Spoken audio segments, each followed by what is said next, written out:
Few my dear students, आज हम आपके लिए कुछ कॉन्सेप्ट लेकर के आ रहे हैं।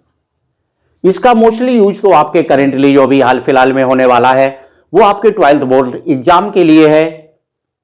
12th board exam means ICSE board हो और सीबीएसई बोर्ड हो और किसी भी हिंदुस्तान के किसी स्टेट लेवल का बोर्ड हो, सभी एग्जाम में आना और डेट श्योर आना है। ये टॉपिक हमारा 3D और वेक्टर का होगा। इस टॉपिक को आप रेडी अगेंदी के रख लेते हैं तो आपके बोर्ड एग्जाम में मिनिमम 5 मार्क्स बिल्कुल आप कोई रोक नहीं सकता है, डेट श्योर आएंगे। देखो मैं कितनी सिंपल वे में आपको बताता हूं। आज का अपना टॉपिक डिपेंड होगा एंगल बिटवीन टू लाइंस। किस पर डिपेंड होगा? एंगल बिटवीन टू लाइंस के कॉन्सेप्ट पर। जब कभी ऐसा कोई मैटर आ जाए एंगल बिटवीन टू लाइन का कॉन्सेप्ट यहां टच कर रहा हो तो यहां पर एक हमें फार्मूला रेडी रखना होगा। उस फार्मूले को ऊपर शेयर करते हैं, फिर हम देख लेंगे उसके साथ साथ में लाइन का हमारा फॉर्म क्या दिया है। हिंदी केस हो सकता है लाइन हमारी वेक्टर फॉर्म में आ जाए, हो सकता है लाइन हमारी कार्टेशियन फॉर्म में हो सकता है हमें लाइन के DRS दिए हो, कैसा भी कुछ आए, कैसे डिफाइन करते हैं, सारी कुछ यहां पर हम कंडीशन आपसे शेयर करते हैं। आप इन 4 पॉइंटों को अगर रेडी रख लेंगे तो कंफर्म है आप अपने बोर्ड एग्जाम में 5 मार्क्स 100% इंप्रूव कर ले जाएंगे, बढ़ाने में सक्सेस हो जाएंगे। तो आइए बच्चों चलते हैं, अपनी बात को आगे बढ़ाते हैं। देखो क्या करते हैं, एंगल बिटवीन टू लाइन, क्या फार्मूला होता है एंगल बिटवीन टू लाइन का, उस फार्मूले को देखते हैं। एंगल बिटवीन टू लाइंस, इस फार्मूले को आप याद रखेंगे जो मैं बोर्ड में लिख रहा हूं, थोड़ा सा ध्यान दें। क्या है? cos theta equal angle between two lines, cos theta equal A1 A2 plus B1 B2 plus C1 C2 upon of root of A1 square plus B1 square plus C1 square into root of A2 square plus B2 square plus C2 square. Also in the case other form में हम रख सकते हैं L1 L2 plus M1 M2 plus of N1 N2। Also cos theta equal एक other form of ready रख सकते हैं B1 vector dot of B2 vector upon mod of B1 vector, mod of B1 vector into mod of B2 vector. देखो vector form से define करें तो इसका help लेंगे, कार्टेशियन फॉर्म से डिफाइन करें इसका हेल्प लेंगे। यहां हम आपको बारी बारी बता देते हैं क्या है definition of the term. Where A1 B1 C1 be the DRS of one line and A2 B2 C2 be the DRS of the other line। और सेकेंड लाइन बोलेंगे L1 L2 M1 M2 N1 N2 क्या है? Where L1 M1 N1 DRS of the one line, so L2 M2 N2 be the DCS of the other line। Means यहां पर A1 B1 C1 एक line के देख अनुपात हैं तो A2 B2 C2 दी गई दूसरे लाइन के देख अनुपात है। देख अनुपात दिया गया हो तो आप इस फार्मूले की सहायता से एंगल डिफाइन कर लेंगे। अगर उनके दिक अनुपात को इंग्लिश में हम डायरेक्शन रेशियो बोलते हैं, इन दी केस उनके दिक कोज्या दी गई हो जिसे हम डायरेक्शन कोसाइन बोलते हैं, दिक कोज्या दी जाए तो L1 M1 N1 एक लाइन के डायरेक्शन कोसाइन होंगे तो L2 M2 N2 दूसरे लाइन के डायरेक्शन कोसाइन होंगे। इसमें पुट कर देंगे तो एंगल बिटवीन टू लाइन आपको मिल जाएगा। एक बात और याद रखेंगे, इन दी केस हमारे पास दी गई दोनों लाइन वेक्टर फॉर्म में आ रही हो। किस फॉर्म में हो? वेक्टर फॉर्म में। तो B1 vector and B2 vector का डॉट निकालना है, न्यूमरेटर में रखना है, और B1 एंड B2 का ही मॉड निकालना है जो कहां पर रखना है? डिनोमिनेटर में। जो आ जाएगा वो उन दोनों लाइनों के बीच के एंगल को डिफाइन करेगा। साथ में एक बात, इस पर कितने टाइप की क्वेश्चंस पुट किए जा सकते हैं उनकी हम बात करते हैं। यहां पर एक तो हम आपसे शेयर करेंगे एंगल डिफाइन करने वाला, फिर एंगल पर बेस्ड ही कुछ साइड वाइज क्वेश्चंस आपसे पुट कर देंगे, उसमें कंडीशन होगी। अब इस लाइन को देखते हैं, एंगल बिटवीन टू लाइन। इसमें हम देखें जब दोनों लाइनें हमारे पास परपेंडिकुलर होंगी, अगर कोई क्वेश्चंस आता है इस एंगल पर डिपेंड, तो निश्चित वो 150 और परपेंडिकुलर कंडीशन का आएगा। बोल दिया जाएगा find out value of this unknown term when this and this line are perpendicular. जब इस तरह का मैटर आ जाए, वेक्टर फॉर्म में हो तो उन दोनों वेक्टर का b1 vector dot b2 vector को 0 पुट कर देंगे, अननोन टर्म की वैल्यू आ जाएगी। और कार्टेशियन फॉर्म में आए तो उसको हम कैसे लिखते हैं, परपेंडिकुलर कंडीशन। क्या देखो मैंने लिखा है, perpendicular condition of two lines. दो लाइंस की परपेंडिकुलर कंडीशन क्या है, आप इसे याद रखें, a1 a2 plus b1 b2 plus c1 c2 equal of l1 l2 plus m1 m2 plus n1 n2 also equal b1 vector dot of b2 vector equal of 0। तो दो line के perpendicular होने कंडीशन इनमें से जैसा questions दिया जाए उसका यूज कर लेंगे, और इसको अप्लाई करने से अननोन टर्म की वैल्यू आपको डिफाइन कर सकते हैं। इन पर या तो आपसे एंगल पूछा जाएगा और उन क्वेश्चंस की बीच बोल दिया जाएगा if this and this line are perpendicular, या दी गई ये और ये रेखाएं आपस में लंबवत हो, तो इस अननोन टर्म, मोस्टली उस अननोन टर्म का नाम भी ये मोस्टली पी रखते हैं, तो इस पी की वैल्यू डिफाइन कीजिएगा। कभी कभी लैम्डा भी बोल देते हैं। तो जो भी अननोन टर्म आए, परपेंडिकुलर वर्ड आ रहा हो, लंबवत दी जाए, परस्पर लंबवत रेखाएं हो, तो इन कंडीशन का यूज करेंगे। DRS आए तो इससे हेल्प ले लेंगे, DCS दिए जाए तो इससे हेल्प लेंगे। By the way vector form आए तो उनका डॉट प्रोडक्ट b1 b2 का 0 पुट कर देंगे, अननोन टर्म की वैल्यू आ जाएगी। अब देखते हैं हम लोग कुछ इस पर एग्जाम्पल कर लेते हैं। फॉर एग्जाम्पल देखो, दोनों फॉर्म को मैं एक साथ शेयर करता हूं। हमें डिफाइन क्या करना है, एंगल। एंगल किसके बीच डिफाइन करना है, दो लाइन के बीच। अपना तो प्रॉब्लम कहां से क्रिएट हो रही है, एंगल से, तो हमने इसको एंगल को यहां पर इस तरह मर्ज कर दिया। लाइन हमारे पास दो फॉर्म मैंने बोला, हो सकता है वो कार्टेशियन फॉर्म में आए, हो सकता है वो हमारी वेक्टर फॉर्म में हो, तो हमें कुछ इसमें ज्यादा सरदर्दी नहीं लेनी है। x plus 1/3 equal y minus 1/2 equal z plus 7/5 and other line x minus 2/1 equal y plus 5/3 equal z minus 7/4। हो सकता है इस टाइप की लाइन दी जाए। r अदर फॉर्म में लाइन वेक्टर फॉर्म में दी गई हो तो इस टाइप से आ सकती हैं। r vector equal of i cap minus i cap plus j cap minus 7k cap plus of lambda 3 to 5 3i cap plus 2j cap plus 5k cap and this 2i cap r vector equal of 2i cap minus 5j cap this plus 7k cap is plus mu i cap plus 3j cap plus 4k cap. आपसे पूछा क्या जा रहा है, इन दोनों lines के बीच का angle पूछा जा रहा है, दोनों रेखाओं के बीच कोण पूछ रहे हैं, कितने डिग्री का कोण बन रहा होगा। दो ही फॉर्म आपके आएंगे, या तो वो दोनों लाइनें वेक्टर फॉर्म में होंगी और वो दोनों लाइनें कार्टेशियन फॉर्म में होंगी, या तो उनका कार्तीय रूप दिया होगा या सदिश रूप दिया होगा।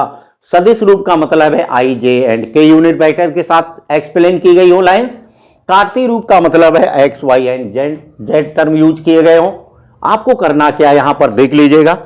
हाँ, एक याद रहे, जब कभी एंगल या शॉर्टेज डिस्टेंस या लाइन के बीच में कुछ भी हम ऑपरेशन अप्लाई कर रहे हो तो लाइन में x y z का कोफिशिएंट +1 जरूर होना चाहिए, तब हम कंपेयर करके उसमें DCS और DRS को डिफाइन करेंगे। इस बात को जरूर बहुत अच्छे से डी रखेंगे। चलो चलते हैं, हमारी रिक्वायरमेंट है एंगल डिफाइन करने की। हमारे पास फार्मूला क्या है, cos थीटा इक्वल ऑफ, देखो कैसे डिफाइन करेंगे। इस लाइन का कार्टेशियन फॉर्म का ये हमने वेक्टर फॉर्म बना के रख दिया है, तो ये कन्वर्सेशन भी आप रेडी रख सकते हैं। How can you convert cartesian form of the line in vector form and vector form of the cartesian form, break कर सकते हैं। चलो चलते चलते इसको भी समझा देते हैं। इन दी केस कार्टेशियन फॉर्म में लाइन दी जाए तो वेक्टर फॉर्म में कैसे बनाएंगे, आर वेक्टर आप लिख लेंगे, इक्वल का साइन बनाएंगे। क्या करेंगे, न्यूमरेटर में एक्स वाई जेड के साथ जो भी कांस्टेंट टर्म आए उसका साइन चेंज करते जाइएगा। एक्स के साथ आई, वाई जे, जेड के साथ के कॉपी मल्टीपल करके ऐड करके लिख दो। नेगेटिव पॉजिटिव था तो नेगेटिव, 1 इंटू आई कैप नेगेटिव हो गया, माइनस तो प्लस बना दिया, 1 इंटू जे कैप पॉजिटिव हो गया, प्लस 7 माइनस 7 इंटू के कैप प्लस लैम्डा लगा देंगे। डिनोमिनेटर में जो आपके कांस्टेंट आए आई जे एंड के का मल्टीपल करके यूनिट वेक्टर का प्लस करके लिख देंगे, वेक्टर फॉर्म आ जाएगा। सिमिलरली इससे देखो हमें वेक्टर फॉर्म लिखना, आर वेक्टर इक्वल क्या बोला है, इसका साइन चेंज किया 2i कैप, साइन चेंज किया minus 5j cap, sign change किया प्लस 7k कैप, आ गया साहब प्लस म्यू कांस्टेंट लिखा। डिनोमिनेटर में जो भी आए आई जे के का मल्टीपल करके प्लस करके म्यू के साथ लिख देंगे, आपका फॉर्म आ जाएगा। अब आपसे पूछा क्या जा रहा है, एंगल डिफाइन करना है, तो काम क्या करें, एक्चुअल वर्क क्या होता है, हमने लिखा नाउ कंपेयर, हम इसे कंपेयर कर देते हैं from x minus alpha upon a equal y minus beta upon b equal z minus gamma upon c. R vector form दिया जाए तो r vector equal a vector plus of lambda b vector. जैसे ही compare करेंगे आपको required term की value मिल जाएगी, means A1 B1 C1 A2 B2 C2। First line से जो ABC के प्लेस पर लिखा हो उसका नाम आप A1 B1 एंड C1 बोल दीजिए। क्या लिखा है बताएंगे बच्चों, क्या देखो 3 2 एंड 5, ओके। सेकेंड लाइन से जो लिखा हो उसे A2 B2 C2 आप बोल देंगे। देखो बच्चों क्या लिखा है सेकेंड लाइन में 1 3 and 4, so this 1 3 and 4 define कर लिया। साथ में देखेंगे आर वेक्टर फॉर्म में आ जाए तो हमें क्या चाहिए, B1 vector and B2 vector. कहां से देखेंगे आप B1 vector equal of, board की ओर देखें, r vector equal a vector plus lambda b vector. B term हमने किसके साथ यूज किया है, कांस्टेंट के साथ। तो आप यहां पर देखेंगे जो हमारे पास कांस्टेंट के साथ वेक्टर है उसे हम 1 by 1 B1 and B2 vector assume करेंगे। So this B1 vector 3i cap plus 2j cap plus 5k cap. Similarly B2 vector, देखो B2 वेक्टर क्या आ जाएगा, सेकेंड लाइन से ले लेंगे i cap plus 3j cap plus 4k cap. अपनी requirement क्या है, एंगल डिफाइन करना है दो लाइंस के बीच में। हमारे पास दोनों फार्मूले हैं कार्डियन और वेक्टर, कुछ भी दिया जाए, देयरफॉर cos थीटा इक्वल, देखो एंगल डिफाइन करने का फार्मूला आप लिखेंगे, क्या आ रहा है, A1 A2, so this A1 A2 3 into 1 3 plus B1 B2 2 into 3 mean 6, C1 C2 5 into 4 plus 20 upon क्या आ रहा है बताएंगे आप लोग। फार्मूले में देखो क्या लिखा है, root of A1 square plus B1 square plus C1 square. इसको आप बताएं, A1 square plus B1 square plus C1 square क्या हो जाएगा, A1 B1 C1। 9 plus 4 13, 13 plus 25 कितना आ गया बच्चों बताएंगे क्या, 9 plus 4 13, 13 plus 25 means 38। This is root 38 into root of A2 square plus B2 square plus C2 square. So this 1 plus 9 10 plus 16 root of 26। लो साहब आपका एंगल आ गया, इसे सिंपल बना देंगे, 639 means 29 upon root 38 to root 26, और इसे आप और मॉडिफाई अपडेट करके लिख सकते हैं। तो देखो बच्चों एंगल आपका आ गया। बाय द वे इसी को देखते हैं, मैंने एक ही लाइन के लिए एक्सप्लेन किया है। In the case vector form में दिया हो आपकी दोनों लाइनें और एंगल डिफाइन कराया जा रहा हो तो आप इससे कंपेयर करके दोनों लाइनों को B1 vector cross B2 vector निकालेंगे। फार्मूला क्या है? B1 vector dot of B2 vector, dot product निकालेंगे B1 vector dot of B2 vector. देखें यहां पर this dot this, dot product मैंने आपसे बोला है, यदि आपको करना आता है तो वेरी गुड, नहीं डॉट प्रोडक्ट कर पाते हैं तो कैसे करेंगे? आई के कॉफिशिएंट को आई के कॉफिशिएंट के साथ मल्टीपल करके आप लिख देंगे 3 इंटू 1 3, 2 इंटू 3 प्लस 6, के का कॉफिशिएंट 5 इंटू 4 20, हो गया साहब B1 vector dot B2 vector. देखो फार्मूला जो लिखा हुआ है, चलो मैं दिखा देता हूं इसको, बाद में देखें। B1 vector dot of B2 vector upon mod of B1 vector, इसका यूज कर रहा हूं साहब, एंड B2 वेक्टर।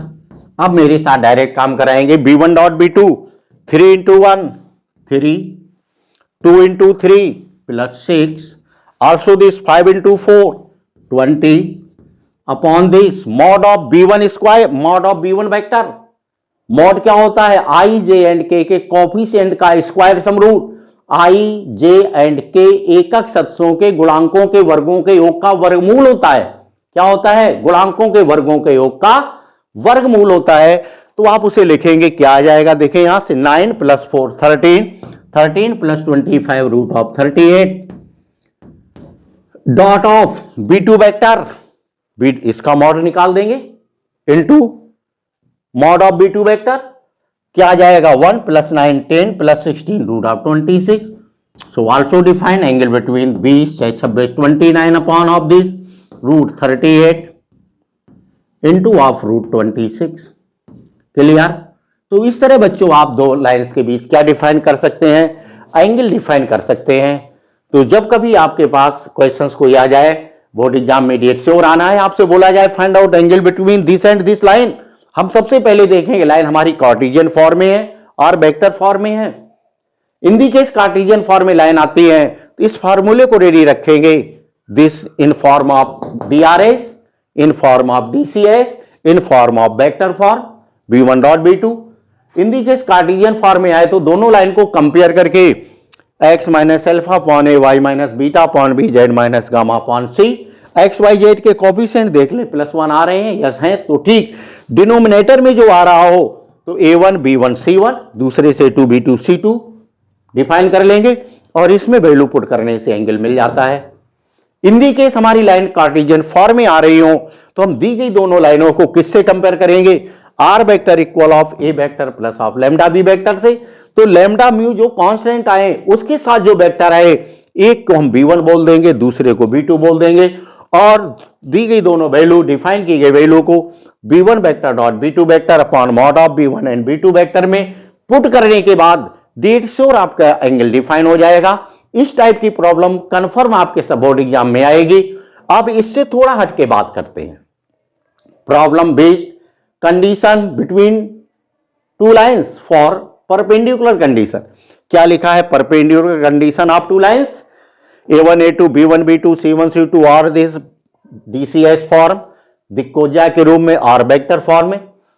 अगर परपेंडिकुलर कंडीशन आ रही, बोला जाए इस अननोन टर्म की वैल्यू डिफाइन कीजिए, तो आप करेंगे क्या? कैसे डिफाइन करेंगे? इस कंडीशन को यूज करेंगे, विद इन 1 सेकेंड आपका आंसर आ जाएगा। अब यहां पर हम थोड़ी डाइवर्सिटी डाल देते हैं जब ये एंगल पूछते हैं। कभी कभी तो ये डायरेक्ट क्वेश्चंस दे देते हैं, लाइन आपकी स्टैंडर्ड फॉर्म में होती है, बट कभी कभी क्या करते हैं, थोड़ी सी आपके साथ कलाकारी कर देते हैं, एक्स्ट्रा दिमाग यूज कर लेते हैं। ये लाइन को कार्टेशियन फॉर्म में तो देंगे बट उसका स्टैंडर्ड फॉर्म नहीं होगा। स्टैंडर्ड फॉर्म होने से मतलब एक्स वाई जेड का कोएफिशिएंट +1 नहीं होगा, कोई डिफरेंट होगा। तो हम पहले उनके एक्स वाई जेड को सिंपल करके अपने टेक्निक से एक्स वाई जेड का कोएफिशिएंट +1 बनाएंगे। इतना सा आपको और सावधानी बरतनी है और कुछ भी नहीं करना है। चलो देखते हैं अगले टाइप की प्रॉब्लम को। 2 मिनट इसे आप देख लीजिएगा, फिर बाद में बात करते हैं।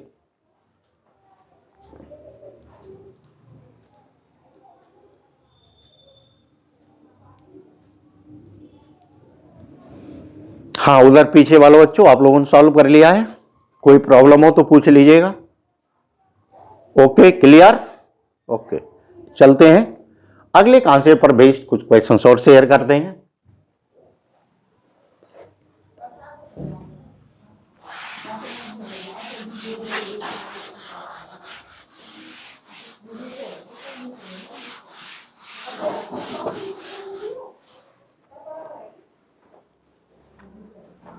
देखो मैं कैसे क्वेश्चंस को फॉर्मेट कर रहा हूं। Find out P when both lines perpendicular. ध्यान से देखें, हमें क्या करना है, अननोन टर्म P की वैल्यू डिफाइन करनी है। कब? जब दी गई दोनों रेखाएं आपस में लंबवत हो। दोनों रेखाएं कैसी हो? आपस में लंबवत आ रही हो। और हमसे कहा जाए इस अननोन टर्म मींस मैंने P डाला है, यहां पर P डालेंगे, उसकी वैल्यू डिफाइन करनी है। तो आप क्या करेंगे? कुछ भी नहीं करना है, परपेंडिकुलर कंडीशन आप डिफाइन रखिएगा। Perpendicular condition between two lines in form of DRS A1 A2 plus B1 B2 plus C1 C2 equal 0, in form of DCS L1 L2 plus M1 M2 plus N1 N2 equal 0, in form of vector B1 vector dot of B2 vector equal 0। जैसा भी form दिया जाए use कर लेंगे। चलते हैं बच्चों, share करते हैं लाइनों को। ये सभी क्वेश्चंस के साथ मर्ज हो रहा है। Find out P when both lines perpendicular। ध्यान से देखें, 3 minus x by 5 equal 5 minus 3y by 9 equal z plus 1 by 2। एक अदर लाइन लेते हैं, x minus 3 by 2 equal y plus 1 by minus 3 equal z minus 5 by 2। अब यहां पर थोड़ा सा देखो, मैंने नॉन टर्म को इन्वॉल्व नहीं किया है। यहां पर हमने लिख दिया 9p बाई दिस 2। वैल्यू किसकी डिफाइन करनी है? P की डिफाइन करनी है। R वेक्टर फॉर्म में भी दी जा सकती हैं लाइनें। R वेक्टर इक्वल, अभी इनके लिए कुछ स्पेस में यहां बनाता हूं।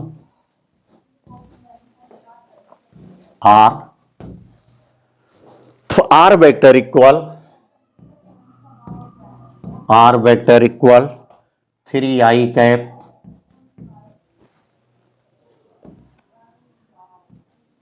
Plus 5/3 j cap plus k cap plus of lambda minus 5 i cap minus 3 p j cap plus 2 k cap and r vector equal 3i cap minus j cap plus 5k cap plus mu 2i cap minus 3j cap plus 2k cap. हाँ देखो बच्चों, मैंने दोनों line आपके board में आपसे share कर रहा हूं। दो एग्जाम्पल आपसे पूछा क्या जा रहा, find out P when both lines are perpendicular. ये दोनों लाइनें परपेंडिकुलर हैं। आपसे पूछा क्या जा रहा, find out value of P। तो P की वैल्यू आप डिफाइन करें। मैंने आपसे बोला है जब कभी दो लाइनों के बीच परपेंडिकुलर कंडीशन पर बेस्ड क्वेश्चन आएगा, उसमें एक अननोन टर्म आपका इन्वॉल्व कर देंगे। कभी कभी ऐसा भी पूछ देते हैं, prove that the given two lines are perpendicular, तो भी यही कंडीशन 0 प्रूव्ड हो जाए, सॉल्व आ जाए तो बोल देना परपेंडिकुलर है। चलते हैं बच्चों, कैसे डिफाइन करेंगे थोड़ा सा ध्यान दें। 3 माइनस एक्स, पहले हम लाइन को देखेंगे। रिक्वायरमेंट अपनी A1 B1 C1 की है। अगर इस पोजीशन में हमने A1 equal 5 B1 equal 9 P C1 equal 2 ले लिया, अपना सवाल गलत हो जाएगा। क्यों? दी गई लाइन में एक्स वाई जेड का कोफिशिएंट +1 नहीं है। देखें यहां पर 3 माइनस एक्स, इसे +1 कैसे बनाया जाए? न्यूमरेटर एंड डिनोमिनेटर में -1 का मल्टीपल कर देते हैं तो क्या आ गया, x -3/-5।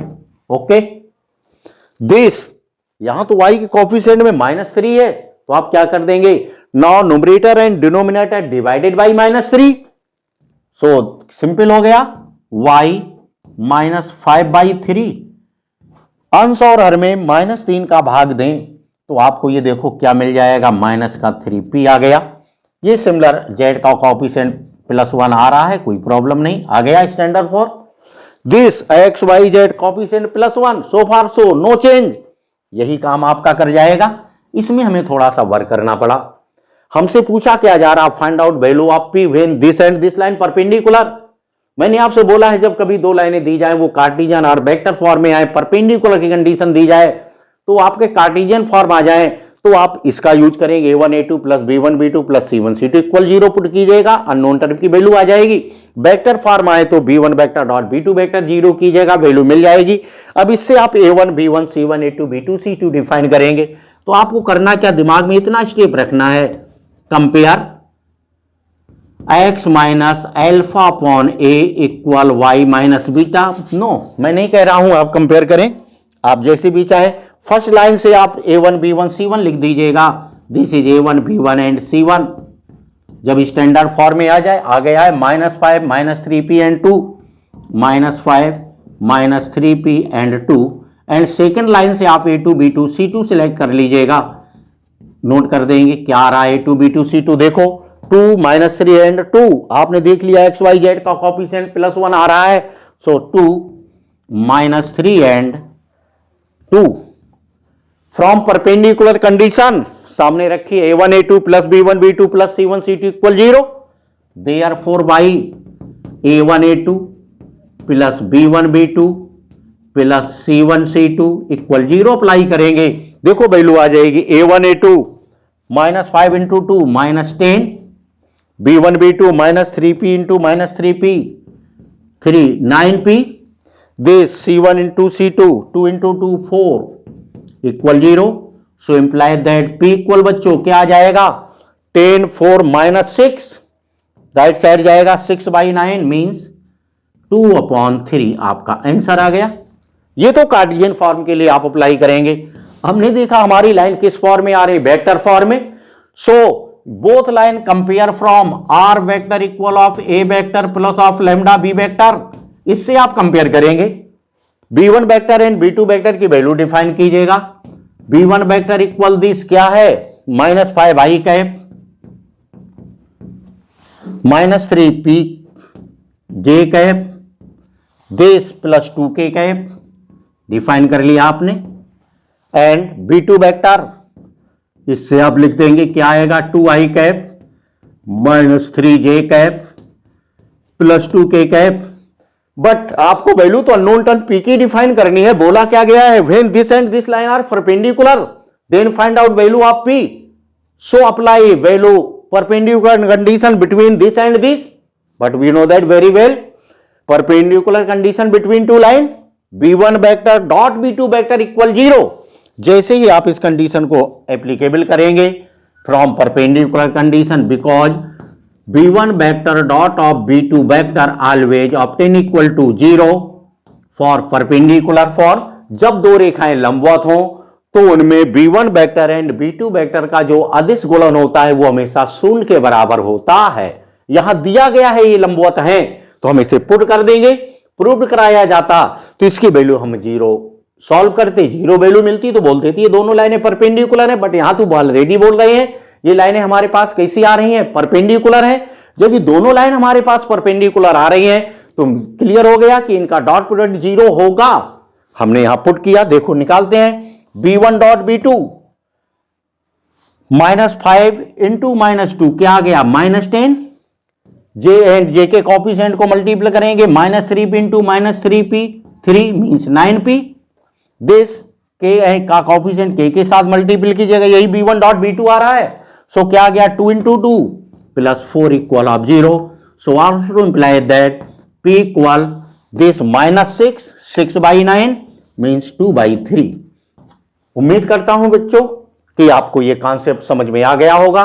बोर्ड एग्जाम में, confirm confirm 12th board exam में, डेट श्योर इन दोनों टॉपिक पर, शॉर्टेज डिस्टेंस जो इससे पहले शेयर किया है आपसे, and angle between two line, also problem based on perpendicular condition, that sure एक क्वेश्चन आएगा। और इस दोनों की हेल्प से 3D एंड वेक्टर को मर्ज कर देते हैं, तो इस टॉपिक से ही आप मिनिमम 5 मार्क्स गेन करने में सक्सेस हो जाएंगे। चलो बच्चों, मिलते हैं फिर अगले वीडियो में, बात करते हैं।